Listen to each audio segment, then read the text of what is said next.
buat setelah dirinya membunuh seseorang.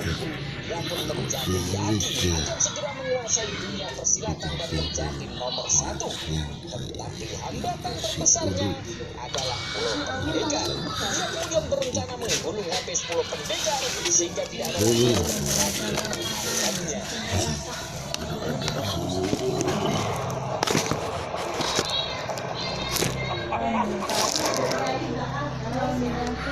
Suatu hari, Tuan Bei mengundang salah seorang pendekar yang sudah 10 tahun tidak bertemu. Dia bernama Simen. Simen ini tampaknya punya dendam dengan Tuan Bei. Karena ketika Tuan Bei mengatakan bahwa dirinya tidak berhasil melacak kungfu 9 matahari, Simen langsung menyerangnya dari belakang. Tetapi itu ternyata hanya jebakan Bei. Simen malah terkena racun 9 matahari.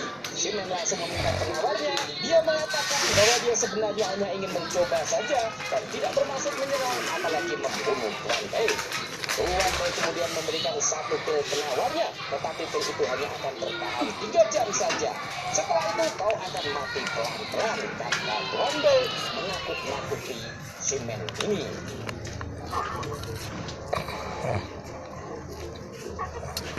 Jika kau ingin sembuh total, maka kau harus bantu aku, yaitu mewakili datang ke Pulau Pendekar.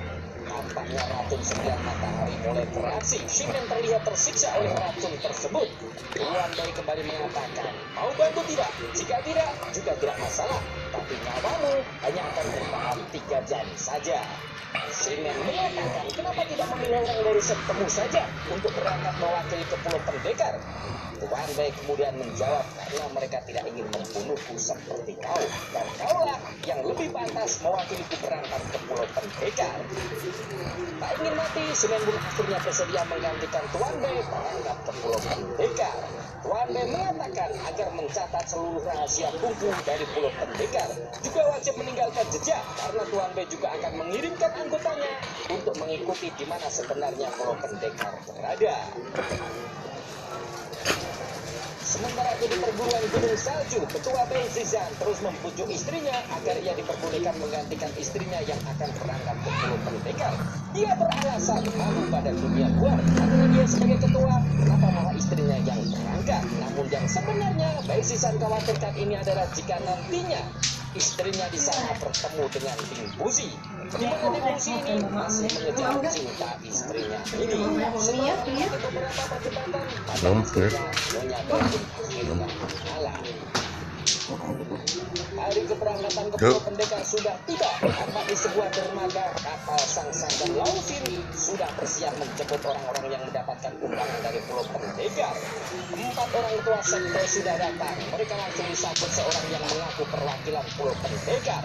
Keempat pendekar ini terkejut ketika melihat yang menyambutnya adalah ketua Zhao, yaitu seorang ketua sekte yang 10 tahun lalu sudah berangkat ke Pulau Pendekar. Kenapa dia masih hidup? Yang lebih mengejutkan lagi ketika Zhao tiba-tiba diserang 2 orang yang punya dendam dengan Zhao. Membuat kungfu Zhao sangat luar biasa. Mereka tidak apa-apanya dibanding dengan Zhao ini.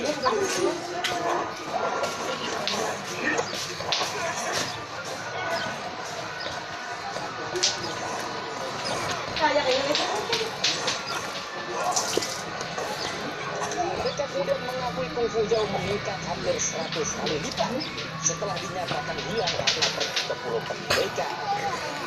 Bersama dengan dari Gunung Salju datang sini menyambutnya juga. Itu sana Mbak, itu Mbak, HP-nya Mbak. Ketua Zhao yang 10 tahun lalu pergi ke Pulau Pendekar tidak mati dan malah menjadi karyawan Pulau Pendekar tersebut juga berilmu kungfu yang sangat tinggi. Dia menjawab hanya panjang hanya sebagian kecil yang bisa kembali. Ketika ada yang bertanya tentang Zhao, dia ketua sekte apa? Nyonya Bei langsung menjawab dia pantai perang matahari. Namanya Zhajong. Mendengar nama itu seorang biksu menertawainya, dikiranya bercanda. Masa seseorang bernama Go Zhajong atau Anjing Haram? Tetapi kemudian Zhao malah mengucapkan terima kasih. Memang namanya Go Zhajong.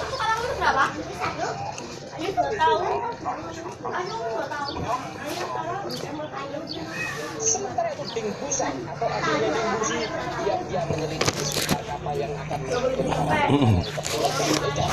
Minggu ini sebelumnya tidak mendapat undangan ke Pulau Pendidikan. Dia khawatir dengan kakaknya. Makanya dia diam-diam akan ikut ke Pulau Pendidikan mengikuti kakaknya. Dia tidak ingin kakaknya tersebut. Tapi usahanya ini selalu gagal karena Sansa mengetahuinya.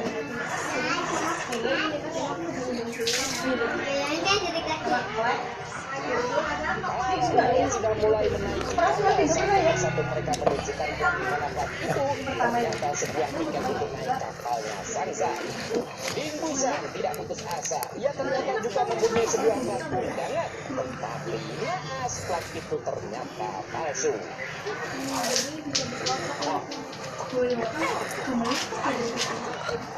Setelah beberapa kali mencoba naik tetapi selalu gagal, ia pun akhirnya bergerak. Ingusi kemudian menasihati adiknya ini. Dia mengatakan kalau dirinya nantinya tidak bisa kembali dari Pulau Pendekar, dia ingin adiknya ini untuk menjadi Muladi, cucu angkat mereka. Ingusan berkaca-kaca lepas kepergian kakaknya ini. Sementara Ingusi juga tak bisa menyembunyikan perasaannya. Dia diam-diam Anak kalau yuk mau cara kan saya. ini. Itulah Bos barangan ayo. Jangan sampai kayak gini banget buang banget. Itu udah sampai itu buang enggak. kasih sayang terhadap saudara kandungnya. Tidak ada hadiah yang Ayo, mewah di dunia ini yang diberikan Jangan kurung kamar gue. kecuali satu hal, yaitu saudara kandung. Tampak juga Asia berkaca-kaca atas kepergian jauh, di mana mereka sebenarnya sedang bahagia-bahagianya. Begitu juga dengan Baywanji, ia seakan tak rela berpisah dengan ayahnya. Sama halnya dengan Nyonya Bai, pasangan suami istri ini, walaupun sering bertengkar, Ayo berangkat, ayo berangkat. Ayo. Pegang jarak. Sementara Bai Zizan sendiri juga cinta mati dengan istrinya. Ayo mana? Lama-lama di mana kita istri Istrinya lagi. ke Pulau Pendekar. Kalau kena ambil. Di Pulau Pendekar, istrinya bertemu dengan Linggusi, saingannya. Ayo, Dia berangkat. dulu memperebutkan cinta Nyonya Bai. Tri, kalau ada ayah Tri. Ada ayah beneran. Maka bersyukurlah jika seseorang yang mencintaimu sering cemburu kepada kamu.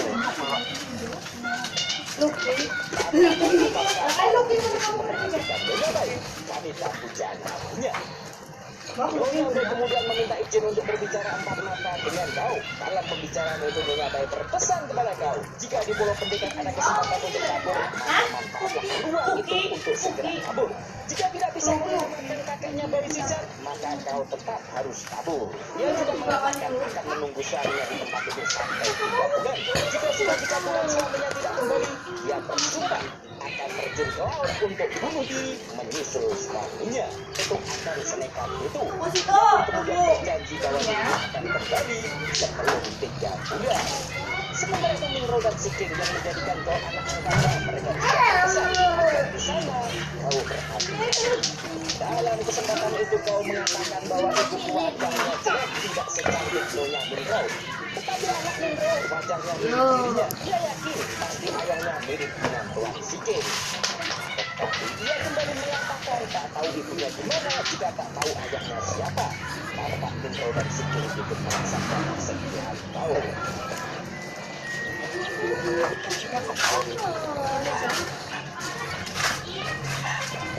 Mereka pun bisa kesedihan dan air mata Beli.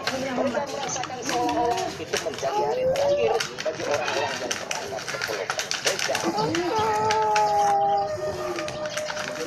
Sesampainya di kapal, tak sengaja melihat Ingusi sedang melakukan tangannya kepada istrinya. Ia pun langsung menegurnya dan akan membuat membunuhnya.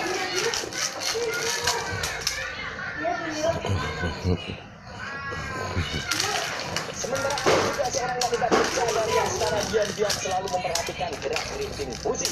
Kapal besar bertenaga manusia itu mulai menyeberangi lautan menuju Pulau Pendekar.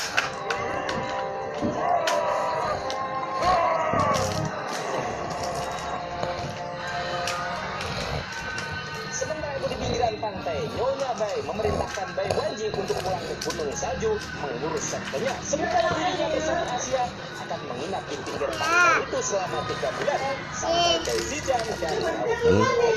Es krim. Sementara dari tempat yang tersembunyi, tampak beberapa anak buah Tuan Des sedang melakukan keberangkatan kapal Pulau Pendekar. Suasana di dalam kapal tampak tegang. Ketika mereka dihidangkan makanan, tidak ada satupun yang berani menyentuh makanan itu, kecuali kau yang sama sekali tidak menaruh curiga. Ia pun mengambilkan makanan untuk pakai pezizan. Tampak Bungkusi mengingatkan kau, mungkin makanan itu terlangsung. Tetapi kau tidak peduli karena ia melihat Sarsan dan Lausin makan dengan lahap. Pezizan masih terlihat